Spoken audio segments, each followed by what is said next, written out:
Audio Jungle.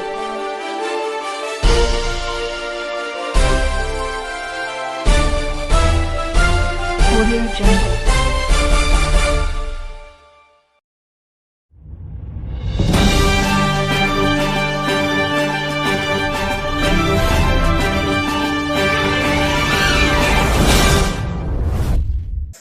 ನಮಸ್ಕಾರ ವೀಕ್ಷಕರೇ, ಜನನಾಯಕ ಪುಟ್ಟಿ ವಾಹಿನಿಯ ಸಮಸ್ತ ವೀಕ್ಷಕ ಬಂಧುಗೆ ಸ್ವಾಗತ. ನಾನು ಒಂದು ಸ್ವಾಮಿ. ಅಂದರೆ ನೋಡಿ, ಇವತ್ತು ಸಂಡೂರು ಭಾಗದಲ್ಲಿರ್ತಕ್ಕಂಥ ಒಂದು ಚಿಕ್ಕ ಹಳ್ಳಿಗೆ ಬಂದಿದ್ದೀನಿ. ಬಹುಶಃ ಇದು ಸರ್ಕಾರಿ ಶಾಲೆ. ನನಗೆ ನಿಜವಾಗ್ಲೂ ಆಶ್ಚರ್ಯ ಆಯಿತು.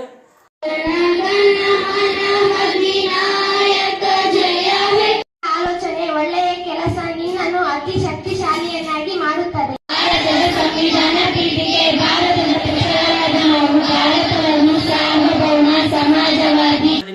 ಆದರೆ ಕನ್ನಡದ ಬಗ್ಗೆ ಸಪರೇಟ್ ಆಗಿ ಒಂದು ಕೊಠಡಿಯನ್ನೇ, ಅದಕ್ಕೆ ಒಂದು ಕನ್ನಡ ಒಂದು ಬರವಣಿಗೆಯ ಮೂಲಕ, ಕನ್ನಡ ಒಂದು ಭಾವಚಿತ್ರದ ಮೂಲಕ ಆ ಒಂದು ಕೊಠಡಿಯನ್ನು ಅಲ್ಲಿ ಉಪಯೋಗಿಸ್ತಕ್ಕಂಥದ್ದು, ಮಕ್ಕಳೆಲ್ಲ ಕೂತ್ಕೊಂಡು ಅಲ್ಲಿ ಕನ್ನಡವನ್ನು ಕಲಿತಕ್ಕಂಥದ್ದು.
ವಿಗ್ರಹ ನೋಡಿಬಿಟ್ರೆ ಸಾಕು, ಇಲ್ಲಿನ ಮುಖ್ಯೋಪಾಧ್ಯಾಯರು ಬಹಳಷ್ಟು ಧಾರ್ಮಿಕವಾಗಿ ಮುಂದುವರೆದಿದ್ದಾರೆ ಅಂತ.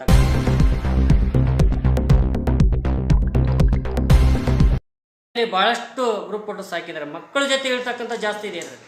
ಭಾಳಷ್ಟು ಶಾಲೆಯಲ್ಲಿ ಕೇಳ್ತೀನಿ, ಇಲ್ಲ ಸರ್ ಅವಾಗೆಲ್ಲ ಹಿಡಿದಿದ್ವಿ ಸರ್, ಎಲ್ಲ ಗೋಡೆ ಎಲ್ಲ ಕಟ್ಟಿಟ್ಬಿಟ್ಟಿದ್ವಿ ಸರ್, ಯಾಕಂದ್ರೆ ಮಳೆ ಬಂದು ಸೋರ್ತಾ ಇದೆ ಸರ್. ಯಾಕಂದರೆ ಸರ್ಕಾರಿ ಶಾಲೆಯಲ್ಲಿ ತಾವೇನು ಅಂದ್ಕೊಂಡಿದ್ರೆ ಯಾವ ಸೌಲಭ್ಯಗಳಿಲ್ಲ, ನನ್ನ ಮಕ್ಕಳು ಬುದ್ಧಿವಂತರಾಗಲ್ಲ, ಸರ್ಕಾರಿ ಶಾಲೆ ಓದಿದಂಥವ್ರಿಗೆ ಭವಿಷ್ಯ ಇಲ್ಲ ಅಂತ ಅಂದ್ಕೊಂಡಿರೋರಿಗೆ ನಿಜವಾಗ್ಲೂ ಇಲ್ಲಿ ಒಂದು ಸಾರಿ ವಿಸಿಟ್ ಮಾಡಿ ಈ ಶಾಲೆಗೆ. ಎರಡನೇ ವಿಚಾರ ಅಂದರೆ, ಇಲ್ಲಿ ಭಾಳಷ್ಟು ಪ್ರಶಸ್ತಿಗಳು ಕೂಡ ಇಲ್ಲಿ ಶಾಲೆಗೆ ಬಂದಿರತಕ್ಕಂಥದ್ದು. ಒಂದು ಇಲ್ಲಿ ಕೊರಗು ಏನಂದರೆ, ಇಲ್ಲಿ ಕೂಡ ಇವತ್ತು ಕ್ರೀಡೆಯಲ್ಲಿ ಭಾಳಷ್ಟು ಆಸಕ್ತಿ ಇರ್ತಕ್ಕಂಥ ಮಕ್ಕಳಿದ್ದರೂ ಕೂಡ ಇವತ್ತು ಇಲ್ಲಿ PT ಟೀಚರ್ಸ್ ಇಲ್ಲ. ಈ ಒಬ್ಬ ಮುಖ್ಯೋಪಾಧ್ಯಾಯರಾಗಿ ಕಾರ್ಯನಿರ್ವಹಿಸ್ತಕ್ಕಂಥ ವ್ಯಕ್ತಿಗೆ ಭಾಳಷ್ಟು ಆಸಕ್ತಿ ಇದ್ದರೂ ಕೂಡ ಅದು ಒಂದು ಕೊರಗು ಇಲ್ಲಿ.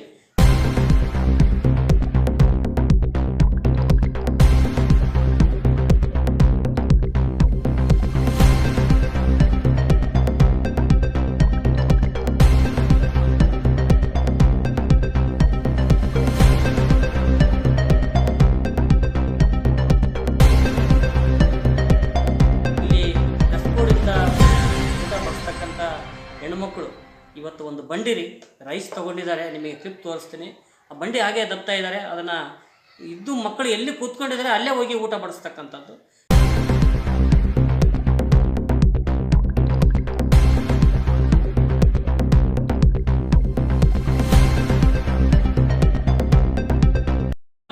ನಮ್ಮ ಬಳ್ಳಾರಿ ಜಿಲ್ಲೆಯಲ್ಲಿ ಪ್ರತಿಯೊಂದು ಶಾಲೆ ವಿಸಿಟ್ ಮಾಡಿದಾಗ ಕೂಡ ಇಷ್ಟು ಸ್ಪೆಷಲಾಗಿ ನಾನು ಸಿಗಲಿಲ್ಲ. ಯಾಕೆಂದರೆ ಇವತ್ತು ಏನು ಮಕ್ಕಳು ಊಟದ ಒಂದು ಪ್ಲೇಟ್ಸ್ ಕೂಡ ಒಂದು ರ್ಯಾಕ್ಸ್ ಮಾಡಿಬಿಟ್ಟು ಆ ಊಟದ ಪ್ಲೇಟ್ ಕೂಡ ರ್ಯಾಕ್ಸಲ್ಲಿ ಇಟ್ಟಿದ್ದಾರೆ. ನಿಜವಾಗ್ಲೂ ನನಗೆ ಏನಪ್ಪ ಇದು, ಯಾಕೋ ಸರ್ ಇವತ್ತು ಇಲ್ಲಿಟ್ಟಿದೆ, ಏನು ಕಾರ್ಯಕ್ರಮ ಇದೆ? ಇಲ್ಲ ಸರ್, ಡೈಲಿ ನಾವು ಇಲ್ಲೇ ಇಡೋದು. ಮಕ್ಕಳು ಒಂದು ಪ್ಲೇಟ್ಗೋಸ್ಕರ ಬಡದಾಡಬಾರ್ದು. ಆಮೇಲೆ ಆ ಪ್ಲೇಟ್ಸಿಗೆ ನಂಬರ್ ಹಾಕಿರ್ತಕ್ಕಂಥದ್ದು. ಆ ಕ್ಲಿಪ್ನ ನೀವು ನೋಡ್ಕೊಂಬರ್ಬೋದು.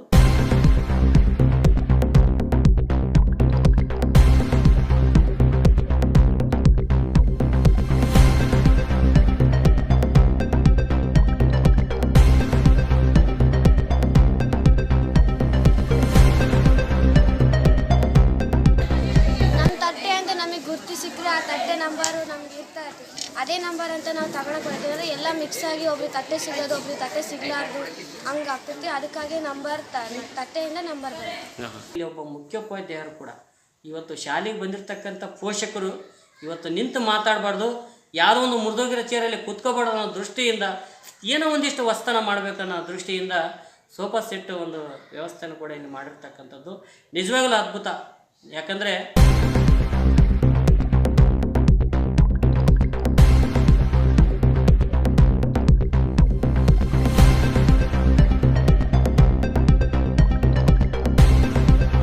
ವಿಜ್ಞಾನದಲ್ಲಿ ನಾನು ಭಾಳಷ್ಟು ಶಾಲೆಗಳು ವಿಸಿಟ್ ಮಾಡಿದಾಗ ಎಲ್ಲ ಬೀರೋದಲ್ಲಿ ಹಾಕಿರ್ತಾರೆ, ಎಲ್ಲ ಅಸ್ಥಿ ಪಂಜರ. ಏನು ಸರ್ ಜಾಗಿಲ್ಲ ಸರ್ ಸ್ನೇಹಿತರೆ, ಇಲ್ಲಿ ಕೂಡ ಅದೇ ಸಮಸ್ಯೆನೇ. ಇವತ್ತು ಜಾಗಿಲ್ದಿದ್ರು ಕೂಡ ಸಪ್ರೇಟಾಗಿ ಒಂದು ಕೊಠಡಿಯನ್ನು ಕೊಟ್ಬಿಟ್ಟು ಅಲ್ಲಿ ಕೂಡ ವಿಜ್ಞಾನ ಪ್ರಯೋಗಾಲಯಕ್ಕೆ ಬೇಕಾದಷ್ಟು ಸಾಮಗ್ರಿಗಳು ಏನು ಕಾಸ್ಟ್ಯೂಮ್ಸ್ ಬೇಕು ಪ್ರತಿಯೊಂದು ಕೂಡ ವ್ಯವಸ್ಥೆ ರೀತಿಯಲ್ಲಿ 1 ವರ್ಷದಿಂದ ಭಾಳ ಸುಸಜ್ಜಿತವಾದ ಕೊಠಡಿಯನ್ನು ಕೊಟ್ಟಿರ್ತಕ್ಕಂಥದ್ದು. ಅದು ಕೂಡ ನಿಮಗೆ ಕ್ಲಿಪ್ ನಾನು ತೋರಿಸ್ತಾ ಇದ್ದೀನಿ.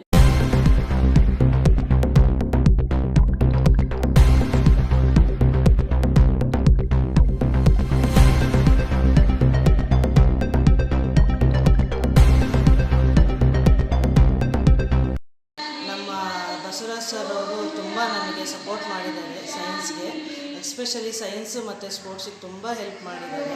ಮಕ್ಕಳ ಕಲಿಕೆ ನಮ್ಮ ಕಲಿಕೆ ಅನ್ನೋದೇ ಒಂದು ಮಾತಾಗಿತ್ತು. ಹಂಗಾಗಿ ಅವರು ಇಷ್ಟೊಂದು ನಮಗೆ ಸಪೋರ್ಟ್ ಮಾಡ್ತಿದ್ದಾರೆ. ಮಕ್ಕಳು ತುಂಬ ಚೆನ್ನಾಗಿ ಕಲಿತಾ ಇದ್ದಾರೆ. ಶಾಲೆಗೆ ಅನುದಾನ ಬರೋದೇ ಕಷ್ಟ, ಇಂಥದ್ರಲ್ಲಿ ಮುಖ್ಯೋಪಾಧ್ಯಾಯರು ಒಳ್ಳೆ ಶ್ರೀಮಂತ ಆಗ ಬಿಡಿ ಸರ್. ಪಾಪ ಏನು ಸರ್ ದುಡ್ಡು ಎಲ್ಲಿಡ್ಬೇಕು ಸರ್ ಮಾಸ್ಟ್ರು ಪಾಪ. ಒಳ್ಳೆ ದುಡ್ಡು ಖರ್ಚು ಮಾಡ್ಯಾರೆ ಇದ್ದಂತಾರೆ ಬಿಡ್ರಿ ಸರ್. ಆಮೇಲೆ ಅಲ್ಲಿರ್ತಕ್ಕಂಥ ಟೀಚರ್ಸ್ ಕೂಡ ಒಳ್ಳೆ ಶ್ರೀಮಂತರಿರ್ತಾರೆ ಬಿಡ್ರಿ ಸರ್. ಏನು ಸರ್ ಸರ್ಕಾರಿ ಶಾಲೆ 5,000ಕ್ಕೆ ಒಂದು ವರ್ಷ ಅನುದಾನ ಬರೋದೇ ಕಷ್ಟ ಇರ್ತೈತೆ. ಇಂಥದ್ರಲ್ಲಿ ಇಂಥ ಒಂದು ವ್ಯವಸ್ಥೆ ಮಾಡಬೇಕಂದ್ರೆ ಒಳ್ಳೆ ದುಡ್ಡು. ಸ್ನೇಹಿತರೆ, ನಿಜವಾಗ್ಲೂ ಈ ಒಂದು ವ್ಯವಸ್ಥೆಯನ್ನು ನಾನು ಕೂಡ ಒಳ್ಳೆ ಶ್ರೀಮಂತರಿರ್ತಾರೆ ಬಿಡಪ್ಪ ಮಾಸ್ಟ್ರು, ಏನಪ್ಪ ಅಷ್ಟು ಮಟ್ಟಿಗೆ ಏನೋ ಒಂದಿಷ್ಟು ಕಿಟಿಗೆ ಹಾಕಿಸ್ಬೋದಪ್ಪ ಅಥವಾ ಏನೋ ಒಂದು ಲೈಟ್ ಹಾಕಿಸ್ಬೋದು, ಇಷ್ಟೆಲ್ಲ ಡಿಸೈನ್ಸ್ ಮಾಡಿಬಿಟ್ಟು ಇಷ್ಟು ಆಸಕ್ತಿ ತೋರಿಸ್ಬೇಕಂದ್ರೆ ರವಷ್ಟು ದುಡ್ಡು ಬೇಕಾಗುತ್ತೆ ಅಂದರೆ ಬಹುಶಃ ಇಲ್ಲಿರ್ತಕ್ಕಂಥ ಮುಖ್ಯೋಪಾಧ್ಯಾಯರು ಸುಮಾರು 17 ವರ್ಷ ಸತತ ಸೇವೆಯಲ್ಲಿ ಇರ್ತಕ್ಕಂಥವ್ರು ಭಾಳಷ್ಟು ಆಸಕ್ತಿ ವಹಿಸಿ ಈ ಶಾಲೆಯನ್ನು ಅಭಿವೃದ್ಧಿ ಮಾಡಿರ್ತಕ್ಕಂಥದ್ದು. ಆಸಕ್ತಿ ವಹಿಸಿ ಅನ್ನೋದಕ್ಕಿಂತ ಆ ಪದ ಬಳಸೋದಕ್ಕಿಂತ ಜೀವನೇ ಈ ಶಾಲೆ ಅಂತಕ್ಕಂಥ ವ್ಯಕ್ತಿ. ನನ್ನ ಜೀವನೇ ಈ ಶಾಲೆ.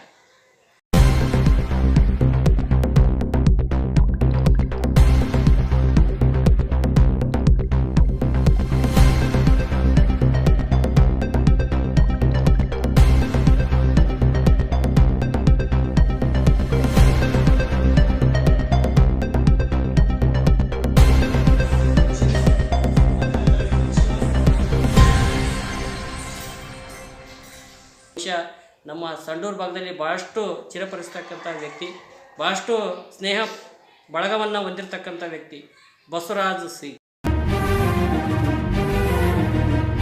ವಿಶೇಷ ಶಾಲೆ ನಮ್ಮ ಬಳ್ಳಾರಿ ಜಿಲ್ಲೆ ಸಂಡೂರು ತಾಲೂಕಿನ ತಾಳೂರು ಗ್ರಾಮದ ಸರ್ಕಾರಿ ಹಿರಿಯ ಪ್ರೌಢಶಾಲೆಗೆ ನಾನು ಬಂದಿದ್ದೀನಿ ಸ್ನೇಹಿತರೆ.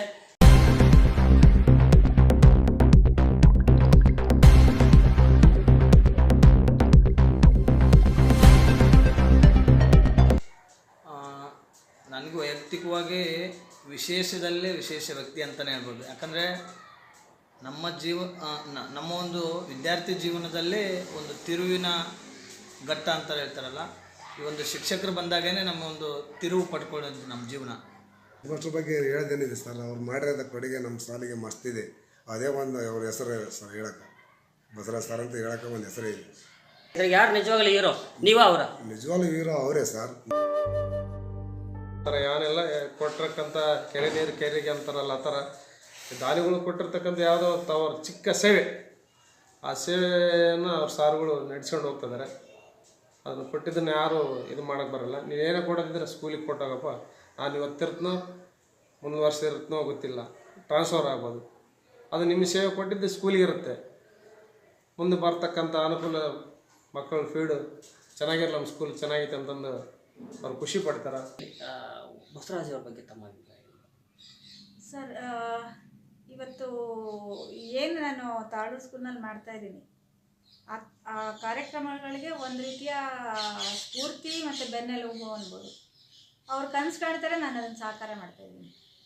ಮೇಡಮ್ ಇದು ಮಾಡೋಣ ಮೇಡಮ್ ಅಂತ. ಆಯ್ತು ಸರ್ ಮಾಡೋಣ ಸರ್. ನೀವು ಯೋಚನೆ ಮಾಡಿದ್ದೀರಿ ಅಂದರೆ ಸರಿಯಾಗಿ ಯೋಚನೆ ಮಾಡಿರ್ತೀರ, ಮಾಡೋಣ ಬಿಡಿ ಸರ್. ಸೊ ಆ ಮಕ್ಕಳಿಗೆ ಈಗ ಮಂತ್ಲಿ ಟೆಸ್ಟ್ ಮಾಡ್ತಾ ಇದ್ದಾರೆ. ಯಾವ ಒಂದು ಪ್ರೈವೇಟ್ ಸ್ಕೂಲ್ಗಳಲ್ಲೂ ಈ ರೀತಿ ಮಾಡೋದಿಲ್ಲ. ಆ ರೀತಿ ಮಂತ್ಲಿ ಟೆಸ್ಟ್ ಮಾಡ್ತಾರೆ.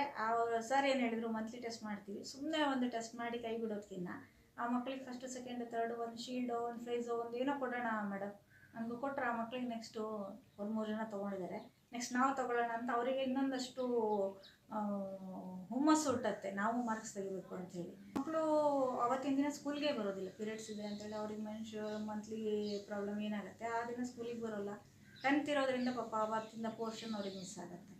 ಸೊ ನಾವು ಈ ರೀತಿ ಒಂದು ಕೊಠಡಿ ಮಾಡಿದಾಗ ಆ ಮಕ್ಕಳು ಹೋಗಿ ಒಂದು ಅರ್ಧ ಗಂಟೆ ಅಲ್ಲಿ ರೆಸ್ಟ್ ತೊಗೊಳೋದು, ಅಲ್ಲೊಂದೆರಡು ಟ್ಯಾಬ್ಲೆಟ್ ಇದು ಇಟ್ಟಿರ್ತೀವಿ, ಏನೋ ಪ್ರಿಕಾಷನ್ ಮೆಡಿಸಿನ್ಸು ಅದು ಇದು ಇಲ್ಲ. ಸೊ ಅದನ್ನು ತೊಗೊಂಡು 1 ಗಂಟೆ ರೆಸ್ಟ್ ಮಾಡಿ ಒಂಚೂರು ಬಿಸಿನೀರು ಕುಡಿಯೋದು, ಇನ್ನೊಂದು ಮತ್ತೊಂದು. ಸರ್ ಅದು ಅವಶ್ಯಕತೆ ಇತ್ತು ಆ್ಯಕ್ಚುಲಿ ಮಕ್ಕಳಿಗೆ, ಅದು ಎಸ್ಪೆಷಲ್ ಅದು ಹೆಣ್ಮಕ್ಳಿಗೆ ಅವಶ್ಯಕತೆ ಇತ್ತು. ಅದನ್ನು ಮಾಡೋದಾಗಲಿಂದ ಮಕ್ಕಳು ಒಂದು ಗೈರು ಹಾಜರಿ ಅಂತ ಆಗ್ತಿದೆ, ಆಬ್ಸೆಂಟ್ ಆಗ್ತಿದ್ದಲ್ಲ, ಅದು ತಪ್ಪಿದೆ ಸರ್. ಇನ್ನು ಅಂದರೆ ನೀವೇ ಅದಕ್ಕೆ ಹೇಳಿದ್ರ ಅಥವಾ ಹಿಂಗೆ ಪ್ಲಾನಿಂಗ್ ಅವ್ರದ್ದು ಬಂತ ಮೇಡಮ್? ಸ್ಟಾರ್ಟಿಂಗ್ ಇಲ್ಲ, ಪ್ಲಾನಿಂಗ್ ಸರ್ ಹೇಳಿದ್ರು ಸರ್ ಇದು ಮಾಡಿದ್ರು. ಮತ್ತು ಸಂಡೂರು ಕಡೆಯಿಂದ ಇದು ಮಾಡಬೇಕು ಅಂತ, ಈ ಥರ ಮಾಡಬೇಕು ಅಂತ ಒಂದು ಪ್ಲಾನಿಂಗ್ ಇದೆ ಅಂತ ಹೇಳಿದರು. ಅದರಲ್ಲಿ ಮತ್ತು ಸರ್ ಕೂಡ ಅದನ್ನು ಇಂಟ್ರೆಸ್ಟ್ ತೊಗೊಂಡು ಮಾಡಿದ್ರು ಸರ್. ಅದು ತುಂಬ ಹೆಲ್ಪ್ ಆಗಿದೆ ಮಕ್ಕಳಿಗೆ ಕೂಡ. ವಿಶ್ರಾಂತಿ ಗೃಹ ಆಗಿರ್ಬೋದು, ಕೊಠಡಿ ಆಗಿರ್ಬೋದು, ಸ್ಪೋರ್ಟ್ಸ್ ಆಗಿರ್ಬೋದು, ಕ್ಲಾಸ್ ರೂಮ್ ಆಗಿರಲಿ, ಮತ್ತು ಈಗ CC ಕ್ಯಾಮ್ರಾ, ಅದೇ ಎಲ್ಲರಿಗೂ ಮೈಂಡ್ ಬರೋಲ್ಲ ಸರ್. CC ಕ್ಯಾಮ್ರಾದಲ್ಲಾಗಿರ್ಬೋದು, ಮಕ್ಕಳು ಹೇಗೆ ಇದ್ದಾರೆ, ಕ್ಲಾಸಲ್ಲಿ ಹೇಗಿರ್ತಾರೆ, 4 ಹೈಸ್ ಅಂತ ಸರ್ ಇಲ್ಲಿಂದನೇ ನೋಡ್ತಾರೆ. ಟೀಚರ್ಸ್ ಹೆಂಗೆ ಮಾಡ್ತಿದ್ದಾರೆ, ಪಾಠ ಏನು ಮಾಡ್ತಿರ್ಬೋದು, ಮಕ್ಕಳು ಹೆಂಗೆ ಕೇಳ್ತಾ ಇರ್ತಾರೆ. ಚಿನ್ನ 10ನೇ ತರಗತಿ ಚಿನ್ನ 1 ನಿಮಿಷ ಆಫೀಸಿಗೆ ಬನ್ನಿ. ಒಳ್ಳೆಯ ಮಟ್ಟದಲ್ಲಿ ಮಕ್ಕಳು ಓದಿ ಉನ್ನತ ಸ್ಥಾನಕ್ಕೆ ಬೆಳೀಬೇಕು. ತಾಳೂರೂರು ಮತ್ತು ತಾಳೂರೂರು ಸ್ಕೂಲನ್ನು ಇನ್ನೂ ಎತ್ತರಕ್ಕೆ ತೊಗೊಂಡು ಹೋಗಬೇಕು ಅನ್ನೋದು ನನ್ನ ಆಸೆ. ಬಹುಶಃ ಪ್ರತಿಯೊಂದು ಹಂತದಲ್ಲಿಯೂ ಕೂಡ ವಿಶೇಷತೆಯನ್ನು ತೊಗೊಂಡು ಬಂದರು. ಮಕ್ಕಳಿಗೆ ಜ್ಞಾನವನ್ನು ಮೂರ್ತ ರೂಪದಲ್ಲಿ ಕಟ್ಟಿಕೊಡೋದಕ್ಕೆ ಇದು ಸ್ಮಾರ್ಟ್ ಕ್ಲಾಸ್ ಭಾಳ ಉಪಯೋಗ ಆಗ್ತಾ ಇದೆ ಸರ್. ಇದರ ಜೊತೆಗೆ ನನ್ನದೊಂದು ಕನಸಿದೆ, ಪ್ರತಿ ತರಗತಿ ಕೊಠಡಿ ಕೂಡ ಸ್ಮಾರ್ಟ್ ಕ್ಲಾಸನ್ನು ಹೊಂದಬೇಕಂತ. ಆ ನಿಟ್ಟಿನಲ್ಲಿ ಈಗಾಗಲೇ ಪ್ರಯತ್ನ ಮಾಡ್ತಾಯಿದ್ವಿ. ಇನ್ನು ಕೆಲವೇ ದಿನಗಳಲ್ಲಿ ಪ್ರತಿ ತರಗತಿ ಕೊಠಡಿ ಕೂಡ ಸ್ಮಾರ್ಟ್ ಕ್ಲಾಸ್ ಆಗಿರುವಂತಹ ವ್ಯವಸ್ಥೆಯನ್ನು ಮಾಡೋದಕ್ಕೆ ಪ್ರಯತ್ನ ಮಾಡ್ತಾಯಿದ್ದೀವಿ ಸರ್.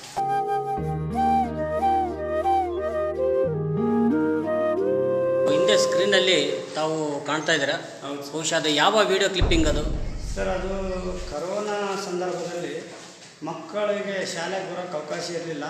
ಆ ಸಂದರ್ಭದಲ್ಲಿ ಮಕ್ಕಳು ಮನೆಯಲ್ಲೇ ಚಂದನ ವಾಹಿನಿಯಲ್ಲಿಯೇ ಎಲ್ಲ ಪಾಠಗಳು ಬಿತ್ತರಾಗುವ ವ್ಯವಸ್ಥೆಯನ್ನು ಶಿಕ್ಷಣ ಇಲಾಖೆ ಮಾಡಿತ್ತು ಸರ್.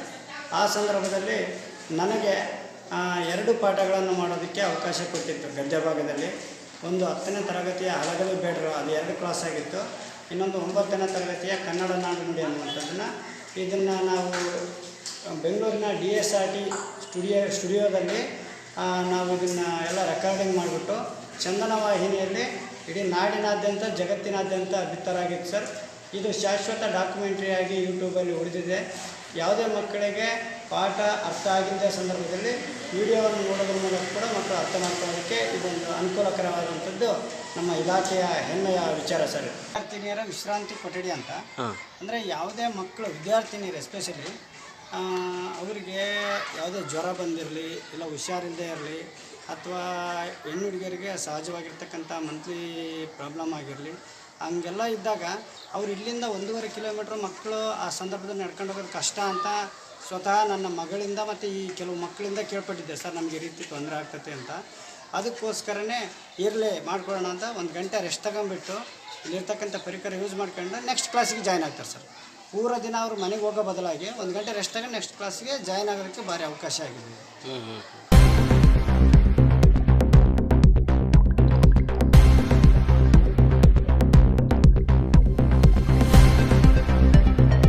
ಈ ಕಲಿಕಾ ಕೇಂದ್ರ ಅಂತ, ಈ ಕಲಿಕಾ ಕೊಠಡಿ, ಇಲ್ಲಿ ಮಕ್ಕಳು ಕಂಪ್ಯೂಟರ್ನ ಕಲಿತಾರೆ. ಜೊತೆಗೆ ಯಾವುದೇ ಶಿಕ್ಷಕರು ಸ್ಮಾರ್ಟ್ ಕ್ಲಾಸ್ ಮೂಲಕ ಪಾಠ ಮಾಡಬೇಕಾದಂಥ ಸಂದರ್ಭದಲ್ಲಿ ಇದನ್ನು ಉಪಯೋಗಿಸ್ತಾರೆ.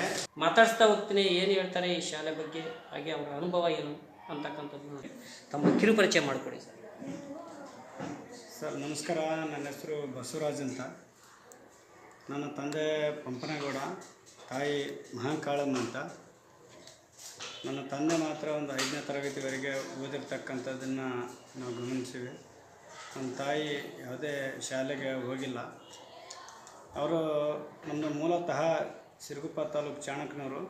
ತದನಂತರ ನನ್ನ ತಾಯಿ ಊರು ಸಿರಿಗೆರೆಯಲ್ಲಿ ಹೆಚ್ಚು ಕಾಲ ವಾಸ ಮಾಡಿ ನಂತರ ಬಳ್ಳಾರಿಯಲ್ಲಿದ್ದೀವಿ.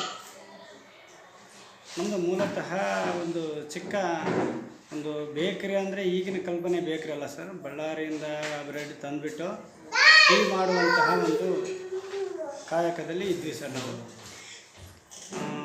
ಆ ಸಂದರ್ಭದಲ್ಲಿ ನನ್ನ ತಾಯಿ ಮತ್ತು ನನ್ನ ತಂದೆ ಆ ಒಂದು ಟೀ ಅಂಗಡಿನೇ ನಮ್ಮ ಜೀವನದ ಬದಲಾವಣೆ. ಯಾಕಂತೇಳಿದ್ರೆ ಅಲ್ಲಿ ನಮ್ಮ ತಂದೆ ತಾಯಿ ಅಲ್ಲಿ ಟೀ ಕುಡಿಯೋಕ್ಕೆ ಬಂದವರು ಮಕ್ಕಳನ್ನ ಚೆನ್ನಾಗಿ ಓದಿಸ್ರಿ ಅಂತ ಹೇಳಿದಂತಹ ಮಾತಿಗೆ ತಕ್ಕಂತೆ ನಮ್ಮನ್ನು ಚೆನ್ನಾಗಿ ಓದಿಸೋದಕ್ಕೆ ಇವತ್ತು ಒಬ್ಬ ಶಿಕ್ಷಕನಾಗಿ ಸಮಾಜಕ್ಕೆ ಏನಾದರೂ ನನ್ನಿಂದ ಕೊಡೋದಕ್ಕೆ ಸಾಧ್ಯ ಆಗ್ತದೆ ಅನ್ನುವಂಥದ್ದು ನಾನು ಇಲ್ಲಿ ಹೇಳೋಕ್ಕೆ ಇಷ್ಟಪಡ್ತಾಯಿದ್ದೀನಿ.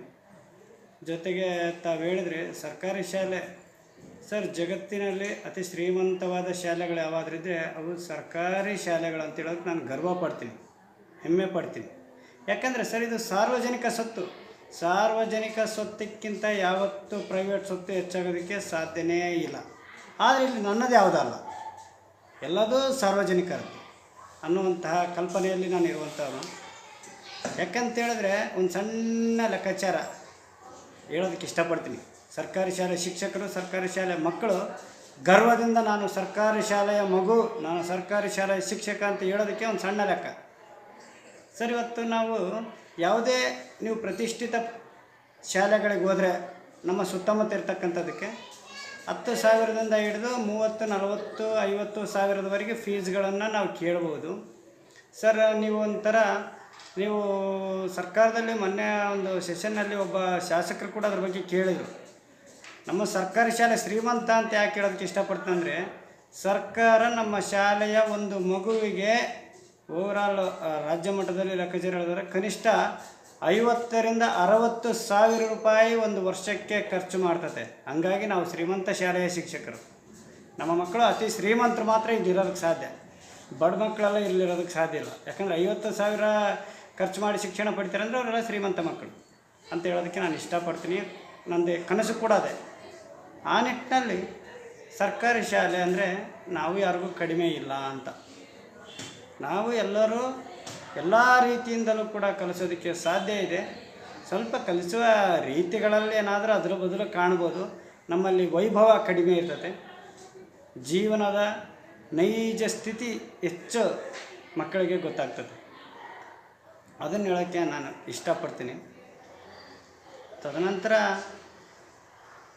ಸರ್, ನಾನು ನಿಜವಾಗ್ಲೂ ಕೂಡ ಇದು ನನ್ನ ಯಾವಾಗಲೂ ಹೇಳ್ತಾ ಇರ್ತೀನಿ. ನಮ್ಮಮ್ಮಗೆ ಜಾಸ್ತಿ ಹೇಳೀನಿ ಸರ್, ಅಮ್ಮ ನೀನು ಎತ್ತ ಬಸವರಾಜ್ ಮೇ 4, 2024ರಂದು ಸತ್ತ.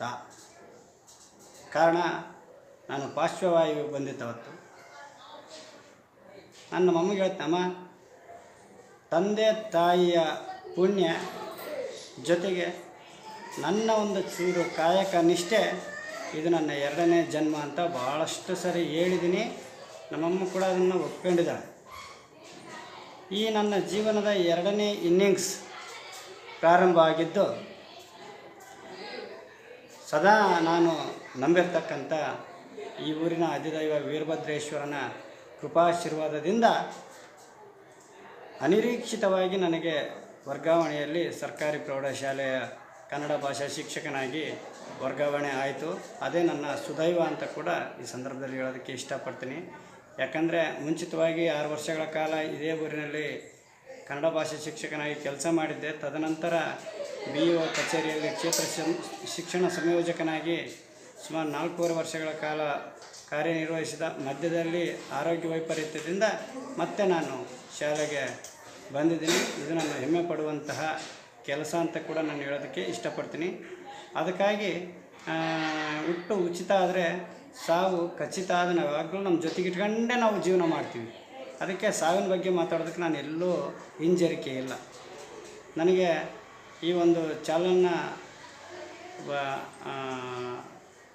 ನ್ಯೂಸ್ ಮಾಡ್ತಕ್ಕಂಥವ್ರು ಕೇಳಿದಾಗ ನಾನು ಒಂದು ಮಾತು ಹೇಳಿದೆ ಬೆಳಿಗ್ಗೆ, ಸರ್ ದೇವ್ರು ನನಗೆ ಒಂದು ಸಾರಿ ಬದುಕಿಸ್ಬಿಟ್ಟಾನೆ. ಮತ್ತೊಂದು ಎಷ್ಟು ಸಾಧ್ಯನ ನಾನು ದೇವರಿಗೆ ಸದಾ ಬೇಡ್ಕೊಂತಿರೋದಷ್ಟೇ, ದೇವರೇ ನೀನು ಎಷ್ಟು ವರ್ಷ ನನ್ನನ್ನು ಬದುಕಿಸ್ತಿ ಅಷ್ಟು ವರ್ಷ ನನ್ನ ಮಕ್ಕಳಿಗೆ ಪಾಠ ಮಾಡ್ತೀನಿ. ನನಗೆ ಸಾವು ಅನ್ನುವಂಥದ್ದು ಕೊಡೋದಾದರೆ ಅದು ಖಚಿತ. ಅದು ನನ್ನ ಸ್ಫೂರ್ತಿ ಅಂದರೆ ಡಾಕ್ಟರ್ ಅಬ್ದುಲ್ ಕಲಾಂಜಿ. ಅವರು ಯಾವತ್ತೂ ರಾಷ್ಟ್ರಪತಿಗಳಾಗಿ ನಿವೃತ್ತರಾದರೂ ಕೂಡ IAS ಅಭ್ಯರ್ಥಿಗಳಿಗೆ ಭಾರತದ ಭವಿಷ್ಯವನ್ನು ನಿರ್ಮಾಣ ಮಾಡುವಂಥ ನವ ಅಧಿಕಾರಿಗಳಿಗೆ ಪಾಠ ಮಾಡ್ತಾ ಆ ಪೋಡಿಯಮಿಂದ ಕೆಳಗೆ ಕುಸಿದು ಬಿದ್ದರು. ದೇವರೇ ನಿನಗೆ ಕರುಣೆ ಇದ್ದರೆ ನನ್ನ ಕೆಲಸ ಒಪ್ಪಿದರೆ ಆ ರೀತಿಯಾದಂತಹ ಒಂದು ಕೊಡುಗೆಯನ್ನು ನನಗೆ ಕೊಡಬೇಕು ಅಂತ ದೇವರಲ್ಲಿ ಸದಾ ಪ್ರಾರ್ಥನೆ ಮಾಡ್ತಾ ಹೆಚ್ಚು ಸಮಯ ಶಾಲೆಯಲ್ಲೇ ಕಳೆಯೋದಕ್ಕೆ ನಾನು ಇಷ್ಟಪಡ್ತೀನಿ.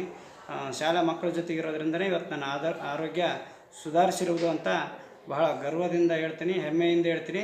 ಎಲ್ಲ ಶಿಕ್ಷಕರು ಕೂಡ ಇದನ್ನು ತಮ್ಮ ಮನದಾಳದಲ್ಲಿ ಉಳಿಸ್ಕೋಬೇಕಂತನೂ ಕೂಡ ಬೇಡ್ಕೊಳ್ತೀನಿ.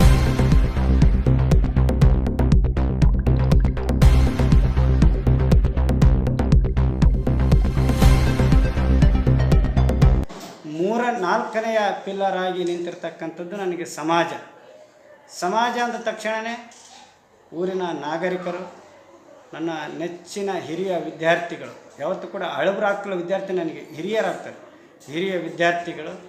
ತದನಂತರ ಸಮಾಜಕ್ಕೆ ನಾನೇನನ್ನಾದರೂ ಕೊಡಬೇಕು ಅಂತ ಹುಟ್ಟಿರುವಂತಹ ಸಂಸ್ಥೆಗಳು ಇವುಗಳು.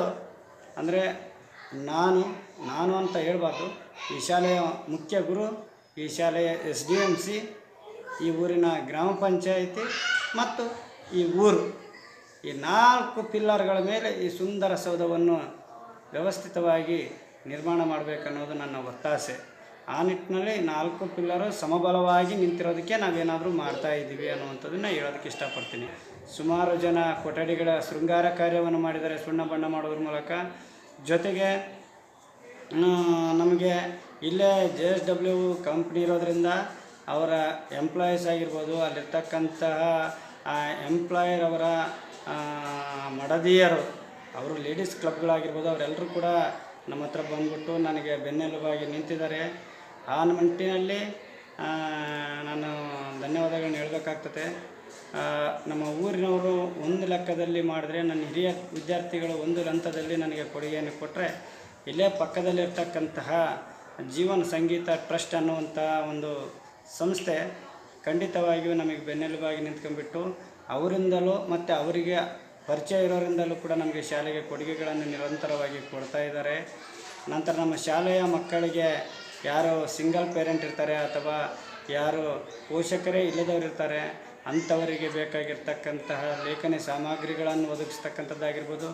ನಂತರ 2ನೇ ಸಂಸ್ಥೆ ಅಂದರೆ ನಮ್ಮ ಊರಿನ ಅಮ್ಮ ಸಂಸ್ಥೆ, ಅವರು ಕೂಡ ಹೆಚ್ಚಿನ ಮಟ್ಟದಲ್ಲಿ ನಮ್ಮ 2 ಹುಡುಗರನ್ನ ದತ್ತು ತೆಗೆದು ಅವರಿಗೆ ಬೇಕಾಗ್ತಕ್ಕಂಥ ಎಲ್ಲ ಸವಲತ್ತುಗಳನ್ನು ನೀಡಿರ್ತಕ್ಕಂಥದ್ದನ್ನು ನಾನು ಇಲ್ಲಿ ಸ್ಮರಿಸಬೇಕಾಗ್ತದೆ.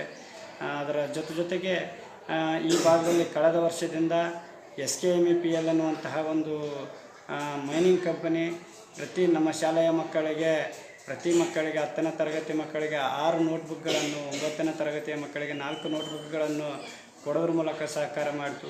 ತದನಂತರ ಯಾವತ್ತೂ ಎಲ್ಲ ಆ ಒಂದು ಅರಿವು ಮೂಡಿಸುವಂಥ ಕಾರ್ಯಕ್ರಮದಲ್ಲಿ ನಮ್ಮ ಜೊತೆಗಿರುವಂತಹ ರೀಡ್ ಸಂಸ್ಥೆ ಅನ್ನುವಂಥದ್ದು ಎಲ್ಲ ಕಾರ್ಯಕ್ರಮಗಳಿಗೆ ಜೊತೆಗಾಗೋದ್ರ ಜೊತೆಗೆ ನಮ್ಮ 10ನೇ ತರಗತಿ ಮಕ್ಕಳಿಗೆ 6 ನೋಟ್ಬುಕ್ಗಳನ್ನು ಕೊಡೋದ್ರ ಮೂಲಕ ಪೋಷಕರಿಗೆ ಮಕ್ಕಳ ಪುಸ್ತಕದ ಹೊರೆಯನ್ನು ಕಡಿಮೆ ಮಾಡೋ ನಿಟ್ಟಿನಲ್ಲಿ ಸಹಕರಿಸಿದರು.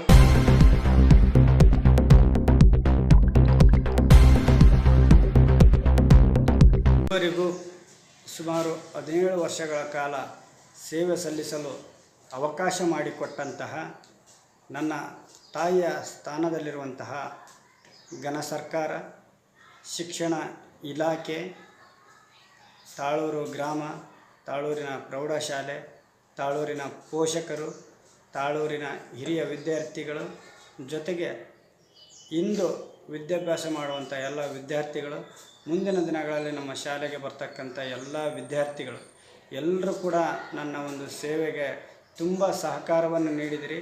ತಮ್ಮ ಈ ಸಹಕಾರ ನನಗೆ ಈ ಊರಿನ ಅನ್ನದರಿನ ಎಲ್ಲಿಯವರೆಗೂ ಇರ್ತದೋ ಆ ಅನ್ನದ ಋಣ ಇರುವವರೆಗೂ ಕೆಲಸ ಮಾಡೋದಕ್ಕೆ ಸಹಕಾರ ಕೊಡಬೇಕು. ಕೊಟ್ಟಿದ್ದೀರಿ, ನಿರಂತರವಾಗಿ ಇರಲಿ ಅಂತ ಎಲ್ಲರಲ್ಲೂ ಬೇಕು. ಎಷ್ಟೇ ತಾಕತ್ತಿದ್ರು ಎಲೆಕ್ಟ್ರಿಕ್ ಕಂಬ ಹಿಡಿಬಹುದು, ಆದ್ರೆ ಈ ಪವರ್ನ ಹಿಡಿಯಕ್ಕಾಗಲ್ಲ. Everybody step on the beat, power, stick to the rhythm of the beat, power, bad man no feel defeat. Hey.